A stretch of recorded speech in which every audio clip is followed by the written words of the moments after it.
दोनों से है आपसे, how to deal procrastination and laziness. हमारा ब्रेन है ना, ये बहुत आलसी टाइप का है, इसको आराम खोजना पसंद है। अब थोड़ा सा भी आप इसको आराम की ओर लेके चले गए ना तो फिर उधर ही रहेगा। आप सोचेंगे 10 मिनट आराम कर लेते हैं ना, तो 10 मिनट 2 घंटा बना देगा। उसको टॉर्चर कीजिए, चल 10 मिनट बाद में। उसको आप उस पर हावी मत, वो कह रहा है कि हमको आराम चाहिए, आपको हाँ आराम मिलेगा, पहले काम फिर मिलेगा आराम। तो आप उसके हिसाब से मत चल। आपका मन कर रहा है थोड़ा सा देख लेते हैं, कोई नोटिफिकेशन आया, आप कोई काम कर रहे हैं, क्यों पहले काम कर लीजिए, बाद में देखिएगा ना नोटिफिकेशन। आप हावी मत होने दीजिए यहाँ पे। अगर आप 5 मिनट भी थोड़ा सा लूज पड़े ना, थोड़ा सा कमर सीधा कर लेते हैं, 2 घंटा बर्बाद कर दिया आपको। हावी मत होने दीजिएगा उसको अपने ऊपर। प्रोक्रेस्टिनेशन को तोड़ने का एक ही तरीका है, सबसे छोटे लेवल पे ले जा करके उस गोल को तोड़ दो। यानी वो गोल बहुत बड़ा है, उसको ब्रेक डाउन करो, उसके सबसे पहले स्टेप पे आ जाओ कि उसको अचीव करने का सबसे पहला स्टेप क्या है। जैसे गाड़ी चलाना सीखना है, उसका सबसे पहला स्टेप क्या है। अगर घर में कोई नहीं है सिखाने वाला या सिखाने वाली, तो बाहर जा करके जो गाड़ी का ड्राइविंग स्कूल है उधर जा करके पैसे दे दो। अब फंस गए ना तो फंसा दो अपने आप को। दिमाग ये लगाओ कि अपने आप को कैसे फंसाया जाए। जब हम फंस जाते हैं ना तो फिर हमको वो काम करना ही पड़ता है। Then there is no looking back. जब तक आप सोच रहे हो तब तक सोच रहे हो, उसको बोलते हैं पैरालिसिस ऑफ एनालिसिस, कि आप सोचते चले जा रहे हो अपने माइंड में, मैं ये करूंगा वो करूंगा वो करूंगा वो करूंगा, और प्रोक्रेस्टिनेट हो रहा है, वो चीज टलती चली जा रही है। तो उसको छोटे से छोटे लेवल पे ब्रेक डाउन करके उसको कर दो। That is number 1। और जैसे ही करना शुरू करते हो, कोशिश करो कि उसको जब तक कि आप सही से नहीं कर लेते हो उसको छोड़ना नहीं है, तो आपकी लेजीनेस भी खत्म हो जाएगी। कई लोगों को तो हमने देखा है, जो सप्ताह में कुछ भी नहीं करता वो भी संडे को आराम कर रहा है।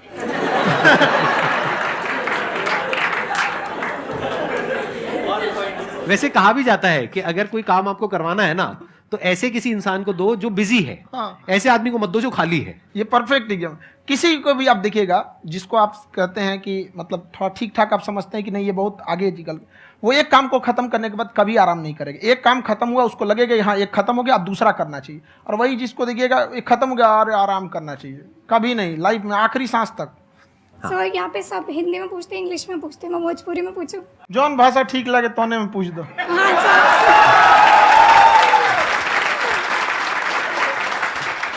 सर ये पूछे के चाहते नहीं कि जैसे हमने के पढ़ाई करी नहीं सर, तो कभी कभी डेली टारगेट्स जो होला वो कंप्लीट ना होला। अगर टारगेट्स कंप्लीट भी होला तो फिर ऐसा इरिटेशन या फिर वो एंजाइटी या फिर कि और करना है या फिर अभी नहीं हुआ, वो चीज़ हमेशा रहेला। तो वो कम कैसे करल जाए?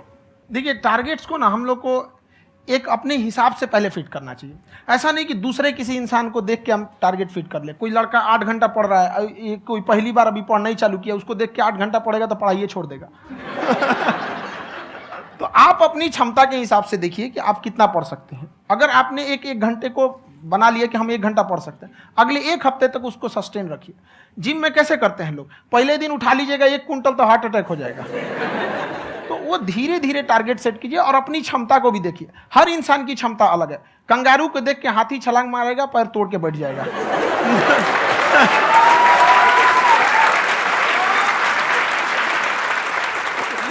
अब संदीप सर का मोटिवेशन देख के इसका मतलब क्या कि ट्रेन के आगे खड़ा हो जाएंगे, ढकेल देंगे तुमको। हालांकि ऐसा कर देते हैं, लेकिन ऐसा करिएगा लोग नहीं, क्षमता पता होना चाहिए।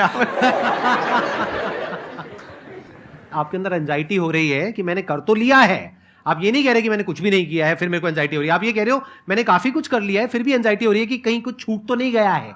तो बेसिकली आपको ये देखना है कि अगर आपके अंदर ये एंजाइटी हो रही है, that means you are a very good student. आप एक अच्छे स्टूडेंट हो। क्यों? क्योंकि बहुत सारे स्टूडेंट्स तो ऐसे हैं उनको पढ़ने के नाम से एंजाइटी होती है। तो आपको एंजाइटी हो रही है कि मैंने पढ़ लिया। दिन में मानो 8 घंटे का आपने टारगेट सेट किया और 6 घंटे पढ़ लिया, या मान लो 8 घंटे भी पढ़ लिया, फिर भी एंजाइटी हो रही है कि मैंने 10 घंटे नहीं पढ़ा। तो ये तो अच्छी क्वालिटी है ना, ये तो एक ब्रिलियंट स्टूडेंट की क्वालिटी है। क्योंकि एंजाइटी उसी को होती है जो केयर करता है, जिसको परवाह है, उसी की तो एंजाइटी होती है। जैसे माँ को अपने बच्चे की, जैसे एक माँ को अपने बच्चे के, जैसे एक माँ को अपने बच्चे को लेकर के एंजाइटी होती है। हंस लो मजाक उड़ा लो मेरा। कोई बात नहीं, एडिट कर देंगे इसको हम। हाँ।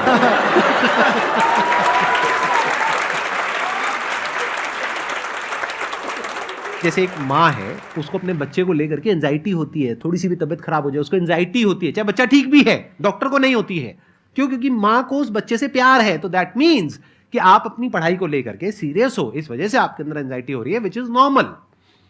जहां पर प्यार मोहब्बत होती है वहां पर थोड़ी बहुत एंजाइटी तो होती ही है ना। समझ रहे हो ना मैं क्या कहना चाह रहा हूं? आप लोग समझ रहे हो ना मैं कहां जा रहा हूं? जब वो किसी और से बात करती है तो एंजाइटी होती है ना।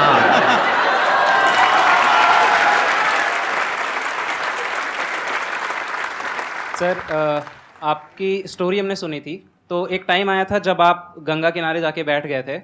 उस समय आपको कुछ समझ नहीं आ रहा था, तो उस समय मतलब आपने ये डिसीजन कैसे लिया कि अब आगे नहीं, यहाँ से वापस जाना है? रास्ता ही नहीं था। घर जाने के लिए एटलीस्ट 90 रुपए चाहिए थे, जेब में 40 रुपए थे। कैसे घर जाते हैं? और हम गंगा के किनारे चुपचाप बैठे बैठे हम कहें कि अब बहुत टेंशन हो गया, अब घर जाना चाहिए। रूम पे तो किराए के रूम पे ही आदमी सारे लोग रहते।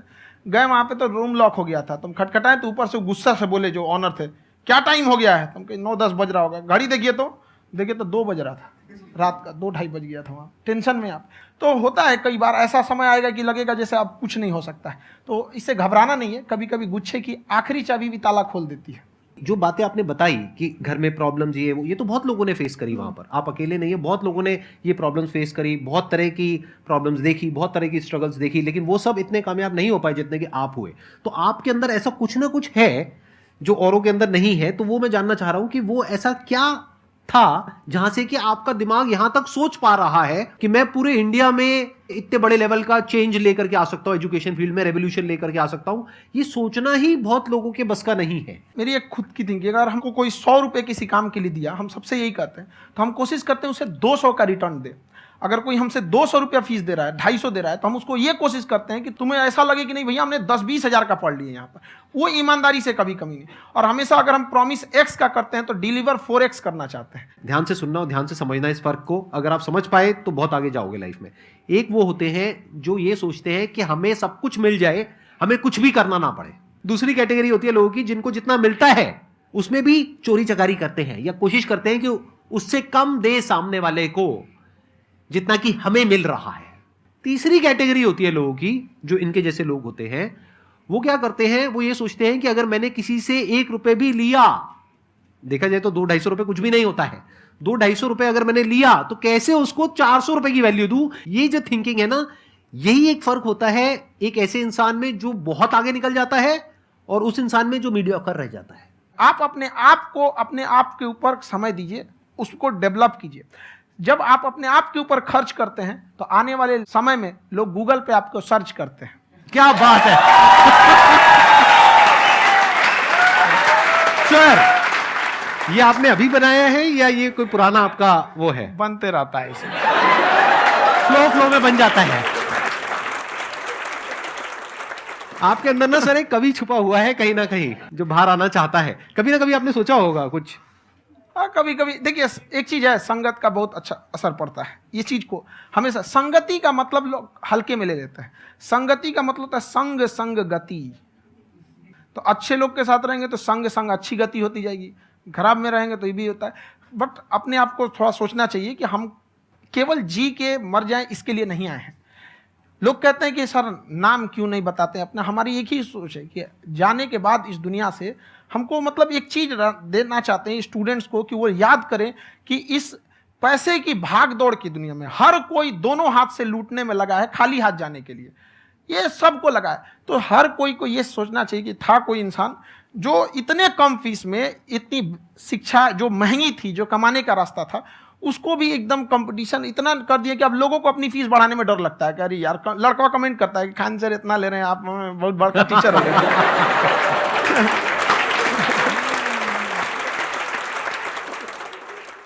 खान सर की एक क्लिप है, ये समय और समझदारी में बहुत फ़र्क होता है। अगर समय रहते समझदारी आ गई तो इंसान कामयाब हो गया, लेकिन अगर समय चला गया फिर समझदारी आई फिर तो बेकार है।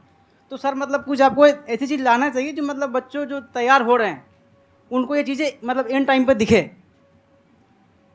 समझ रहे आप मेरी बात? नहीं समझ?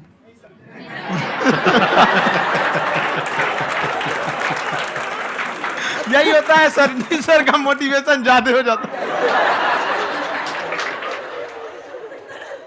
जब आप स्ट्रगलिंग फेज में हैं तो कम से कम चीजों को अपने ऊपर खर्च कीजिए, ज्यादा से ज्यादा सीखने में खर्च कीजिए। अगर आपको राजा बनने का शौक है तो गुलाम की तरह मेहनत करना सीखिए, तब राजा बनेंगे।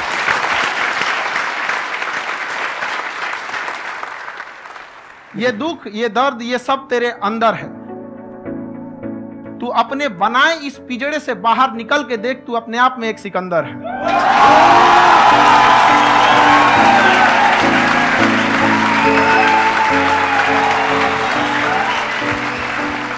Thank you so much sir for coming. बहुत मजा आया मेरे को आपके साथ में इंटरेक्ट करके। आई एम श्योर आप लोगों को भी